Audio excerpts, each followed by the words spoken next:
Galera, saiu oficialmente o capítulo 246 de Jujutsu Kaisen. E a gente acertou bastante coisa no review dos spoilers. Então bora lá pro review desse episódio porque ele tá sensacional. E aparentemente o Choso foi jogar como reserva do Vasco. Então sem mais delongas, bora lá pro vídeo. Bora! Beleza, eu sou o Nier e sejam bem-vindos a mais um vídeo do canal. Como a gente tinha visto antes nos spoilers, o capítulo começa com os feiticeiros recebendo os ataques do Sukuna. E o Higuruma reclama da sua falta de experiência em batalhas, pois afinal de contas, só faz 2 meses que ele virou um feiticeiro Jujutsu. E para se proteger dos ataques do Sukuna, o Kusakabe lança um domínio simples, assim diminuindo os danos que ele ia receber. O Sukuna, vendo que seus cortes não foram suficientes para matar eles, ele fica se questionando e percebe que todos eles subiram de nível de fortificação através da energia amaldiçoada, e o mesmo valia para o Itadori. E além disso, o Kusakabe tinha lançado um domínio simples para diminuir os efeitos das técnicas de Sukuna. E mesmo não sendo um domínio completo, aquilo foi suficiente para diminuir os danos. Então Kusakabe fala que pensou que ia morrer, mas ele percebeu que nem todos os ataques de Sukuna são aqueles que cortam o mundo. E ele continua falando que, pensando bem, deve ter algum tipo de carga ou pacto para estabelecer o alvo da técnica, dando a entender aqui que isso não é algo que o Sukuna pode usar recorrentemente, e que provavelmente o Sukuna deve ter feito algum pacto para usar aquele ataque que matou o Satoru Gojo. E ele continua falando que o Sukuna tem 2 ataques cortantes. O corte normal é o desmantelar e o outro é o clivar, que tem efeito aleatório dependendo da força do seu oponente. E aqui, pessoal, tem uma correção dos spoilers. Lá falava que além da técnica do Sukuna que corta o mundo, ele ainda tinha 2 outras habilidades, dando a entender que ele tinha adquirido uma terceira habilidade. Continuando, é explicado pra gente como funcionam as habilidades do Sukuna. O corte em formato de projétil é o desmantelar, e o corte capaz de cortar o mundo é uma versão fortificada do desmantelar, tendo o alvo da sua técnica definido. E o clivar é ativado quando toca o oponente, exceto dentro do domínio.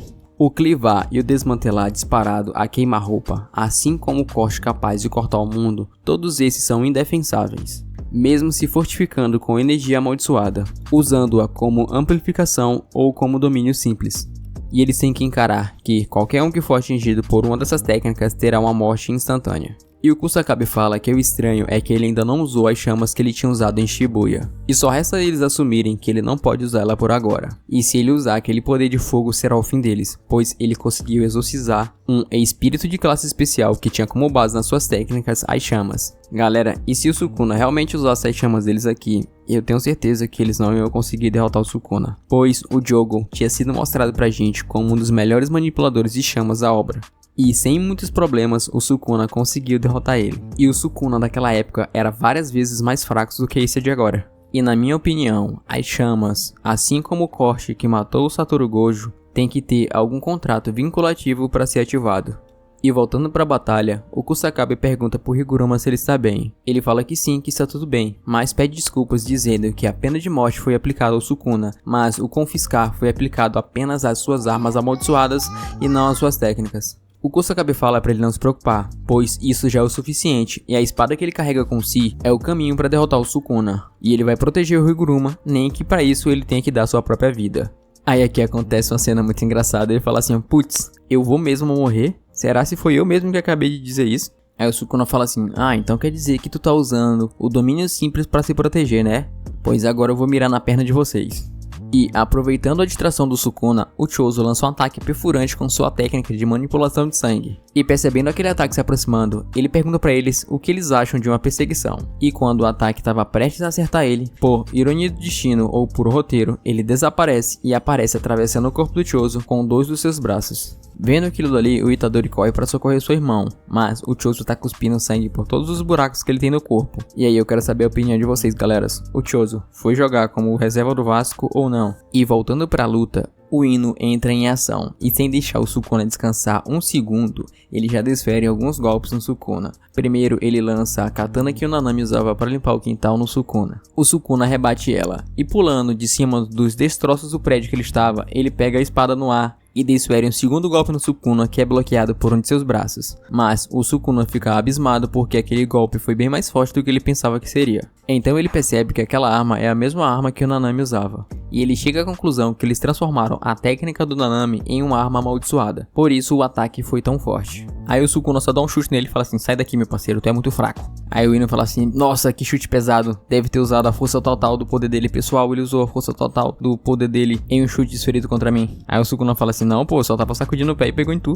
E mais uma vez, sem dar chance pro Sukuna descansar, o Kusakabe e o Itadori vão pra cima do Sukuna. Mas o Sukuna desfere vários ataques cortantes na direção dos dois, que param o avanço deles para se protegerem dos ataques do Sukuna. E aproveitando essa hesitação deles, o Sukuna vai pra cima do Kusakabe. Mas o que ele não esperava é que o Higuruma ia aparecer pulando por cima do Kusakabe e tentando desferir um golpe no Sukuna com sua espada. O Kusakabe consegue desferir o golpe, mas o Sukuna desvia e segura o braço dele com duas de suas mãos. E com as outras duas mãos que lhe sobraram, ele usa para socar o rosto do Higuruma.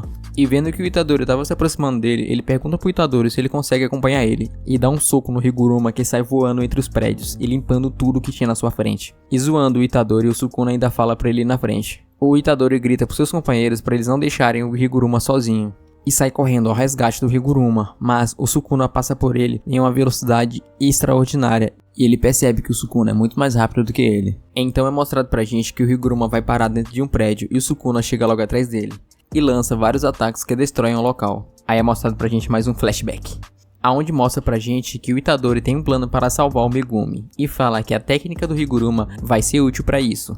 Então o Itadori pergunta se está tudo bem se ele fala mais sobre sua técnica, já que é uma informação pessoal. O Higuruma fala que sim, que não tem problemas. E ele começa a falar que qualquer um que é cortado pela espada do carrasco morrerá sem exceção, mas o alvo é limitado somente àqueles que foram sentenciados à morte. E que o juiz de sua técnica consegue diferenciar diferentes almas dentro de um único receptáculo. E isso já tinha sido comprovado com o Itadori.